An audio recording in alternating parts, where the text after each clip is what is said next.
Having a plan drastically increases your chance of survival. Hello, I'm Chad Ayers. During my 12 years as a law enforcement officer and SWAT team member, I was face to face with armed individuals on many occasions. It was through my training that I was able to safely make it out alive. So, what is your plan? How will you survive a violent encounter if ever faced with one? My goal over the next few minutes is to take you from a potential victim to an empowered leader. I'm going to do that by giving you some simple options that myself and others have used to survive these types of events. Let's go back to our active shooter definition. We said that an active shooter is an individual actively engaged in killing or attempting to kill people in a confined or populated area. I want to point something out about this definition. See these two words, actively engaged? That means it's happening right now. I actually like that about this definition because you know what that means? It means that you have the opportunity to positively affect the outcome, whether that is helping others flee or taking down the gunman. While training law enforcement officers from all over America, I realize that they are not the first line of defense in an active shooter situation. You are. Yes, the police are coming, EMS is coming, the fire department is coming, but you are there now. We always hear these events referred to as active shooters, but truly they are active murderers. They are there at your business, school, or house of worship to take as many lives as possible. You have one goal, and that is to survive. It's possible that you may get shot. It's possible you may get stabbed, but just because that happens, you are not dead. If you can breathe, you can what? Call 911? Render aid? Fight? Absolutely. You must have the survivor's mindset, the will and the desire to survive no matter what. You each have something to live for. In this module, we're going to discuss simple, effective response options. Keep in mind, you may not be able to go in this exact order. Your individual circumstances, along with the actions of the shooter, may dictate which response option is best for you. It will be up to you to quickly assess the situation and the location of the threat, and ultimately decide which option gives you the best chance to survive. Let's talk about the one that gives you the best chance of survival, and that is evacuation. Removing yourself as quickly and safely as possible prevents you from becoming a victim. Don't grab your belongings, just get out. Now I know there are individuals who have that warrior spirit or thought process that if you know others are being harmed, you wouldn't just run away. I'm not saying that's wrong, but your best course of action to survive a mass act of violence is to get out. In preparing for this, you need to familiarize yourself with all possible exits. We as humans are creatures of habit. We do the same thing every day. How many of you drive to work the same route? How many of you enter and exit the same door? You see, we all have our routines. But what happens on that day when a gunman busts into your workplace and you are so used to always running out of your office, turning right and going out that door? But on that day, the gunman is at that door. Do you think under stress you would be able to quickly find an alternate route of escape? Maybe it's a door you never thought of. Maybe it's an emergency staircase, or maybe it's a window. But I want you to start thinking about what you might do if your routine is disrupted.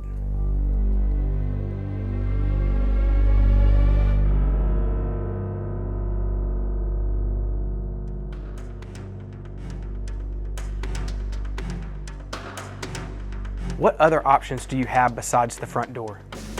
What exits are available that you don't normally use or notice? How can you escape your office if you can't go out that front door?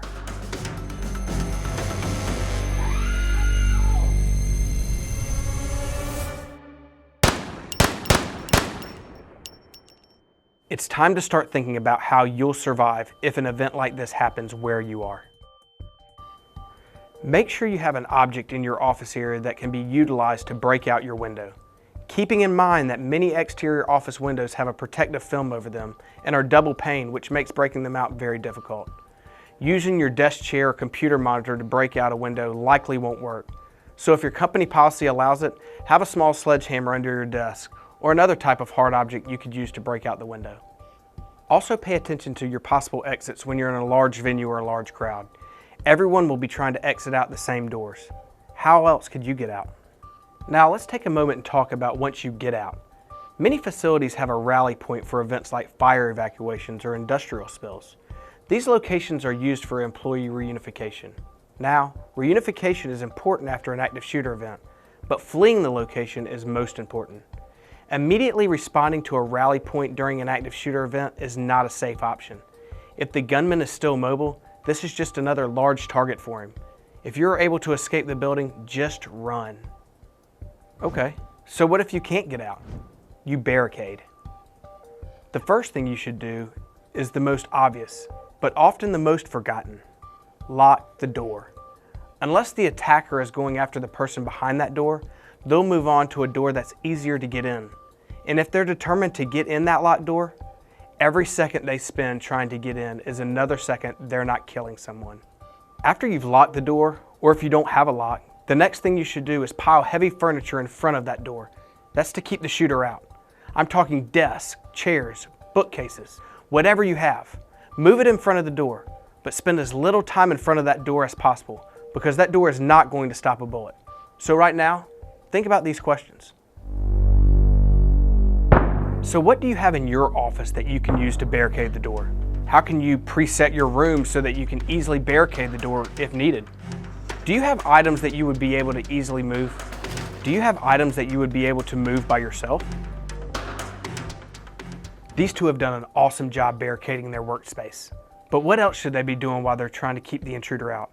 They should be looking for an unconventional way out and improvised weapons. Even though they've done all this work to secure their office, they have to plan for the worst case scenario, that the intruder gets in. What would you use? What do you have around your office that could be used as an improvised weapon? I don't want you to think about this later. I want you to think about this now. Here are some ideas. A fire extinguisher, an ink pen, a laptop, your monitor or keyboard, your chair, or maybe even a picture frame. The goal here again is to slow down the attacker. What do you have in your office that you can quickly grab to protect yourself? Now remember, there is power in numbers. As Andy mentioned earlier, the majority of these active shooter events are committed by solo gunmen. If you're in a meeting or working in a space with several other people, use your numbers against the attacker. Which of these two options do you feel gives you the best chance of survival? Everyone hiding under the desk, hoping not to get shot when the gunman enters the conference room? Or everyone throwing cell phones or coffee mugs at him while some attack him? Sometimes it just takes one person to say, "Not today, not my life. We're going to do something," for everyone else to follow along. Oftentimes, one person taking action is all it takes to encourage others to help. Everyone responds to stress differently. Someone might start crying, someone might freeze, someone might throw up, and some may even get angry. The best way to manage that stress is to have a job.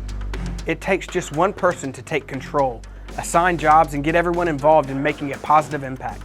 And everyone can contribute. Whether getting the weapon away, finding a weapon to use against them, or finding some other way to cause the shooter to slow down or get distracted. Again, every second they're not shooting is buying you time to survive. Remember, this is your last resort. When you can't exit and you can't successfully barricade and you're directly confronted by the shooter, you fight. This is the survivor's mindset. When you fight and get the weapon away, you have disrupted the gunman's plan and taken control. It is very important that when you choose to attack, that you do it quickly and aggressively. Remember, he is there to kill you, but that is not an option. You are a survivor. Let's take a closer look at the best strategy for getting the gun away, or at least forcing the gun to malfunction. If I'm in an office or around the corner waiting on the attacker, I want to get my hands on that gun as quickly as possible. So the first chance I get, I'm grabbing it and squeezing it very tightly. What I mean is I'm taking my outside hand and going underneath, and my inside hand's going on top. I'm squeezing it. Likely what I've done is caused this gun to malfunction. I then going to drive it towards his opposite shoulder, all the way down, taking it away.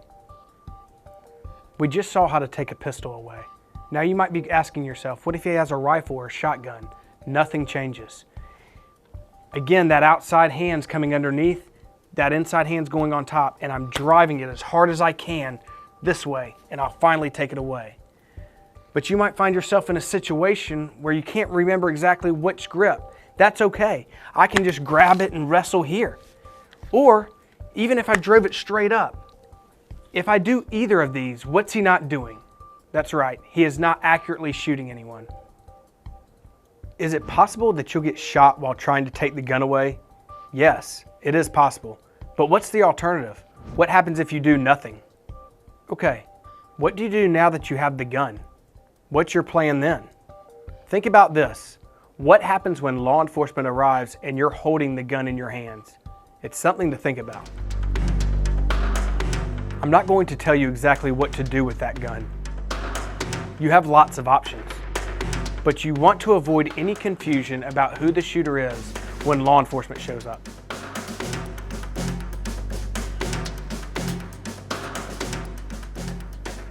So the shooting has stopped. You may be asking yourself, what now? You know that law enforcement and medical aid is on the way, but you've got injured people around you, or maybe you're injured yourself. What's your role?